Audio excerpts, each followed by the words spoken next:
বাংলাদেশ সেনাবাহিনী বাংলাদেশ সশস্ত্র বাহিনীর একটি গুরুত্বপূর্ণ শাখা। এটি দেশের স্থল বাহিনী হিসেবে দায়িত্ব পালন করে। ১৯৭১ সালের মুক্তিযুদ্ধের সময়ে বাংলাদেশ সেনাবাহিনী প্রতিষ্ঠিত হয়।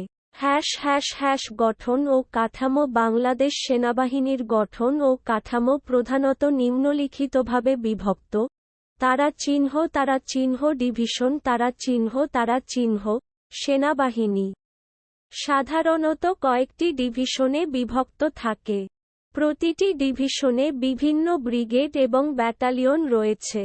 তারা চিহ্ন ব্রিগেড তারা চিহ্ন একটি ব্রিগেড সাধারণত ৩ থেকে ৪টি ব্যাটালিয়ন নিয়ে গঠিত। তারা চিহ্ন ব্যাটালিয়ন তারা চিহ্ন ব্যাটালিয়ন বিভিন্ন কোম্পানি নিয়ে গঠিত এবং প্রতিটি কোম্পানি বিভিন্ন প্লাটুন নিয়ে গঠিত।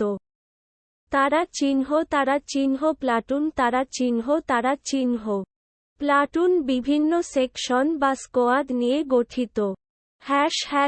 সামরিক শিক্ষা ও প্রশিক্ষণ বাংলাদেশ সেনাবাহিনীর জন্য বিশেষ সামরিক শিক্ষা ও প্রশিক্ষণ প্রতিষ্ঠান রয়েছে। তারা চিহ্ন বাংলাদেশ মিলিটারি একাডেমি BMA তারা চিহ্ন এটি চট্টগ্রামের ভাটিয়ারীতে অবস্থিত। এখানে নতুন ক্যাডেটদের প্রশিক্ষণ দেওয়া হয়। তারা চিহ্ন Bangladesh infantry regimental centre BIRC তারা চিহ্ন এটি সৈনিকদের প্রশিক্ষণ কেন্দ্র। অপারেশন ও মিশন বাংলাদেশ সেনাবাহিনী দেশীয় সুরক্ষার পাশাপাশি বিভিন্ন আন্তর্জাতিক শান্তিরক্ষার মিশনেও অংশগ্রহণ করে। জাতিসংঘের অধীনে বাংলাদেশ সেনাবাহিনী বিভিন্ন দেশে শান্তিরক্ষার মিশনে অংশগ্রহণ করেছে এবং এখনও করে যাচ্ছে। সরঞ্জাম ও আধুনিকীকরণ বাংলাদেশ সেনাবাহিনী বিভিন্ন উন্নত সরঞ্জাম ও অস্ত্র ব্যবহার করে। সাম্প্রতিক সময়ে সেনাবাহিনী আধুনিকীকরণের দিকে বিশেষ নজর দিচ্ছে। তারা চিহ্ন ট্যাঙ্ক তারা চিহ্ন বিভিন্ন মডেলের ট্যাঙ্ক, যেমন চীনের MBT ২০০০।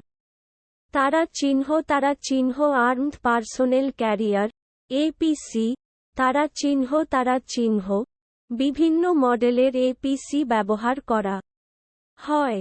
তারা চিহ্ন হেলিকপ্টার তারা চিহ্ন যেমন Mi-17 বেল ২০০৬। তারা চিহ্ন আর্টিলারি তারা চিহ্ন বিভিন্ন উন্নত আর্টিলারি সিস্টেম। গুরুত্বপূর্ণ প্রকল্প বাংলাদেশ সেনাবাহিনী বিভিন্ন উন্নয়ন প্রকল্পেও অংশগ্রহণ করে, যেমন বিভিন্ন সড়ক, সেতু এবং সরকারি প্রতিষ্ঠানের নির্মাণ। বাংলাদেশ সেনাবাহিনী দেশের নিরাপত্তা ও স্থিতিশীলতা রক্ষায় গুরুত্বপূর্ণ ভূমিকা পালন করে আসছে এবং আসছে।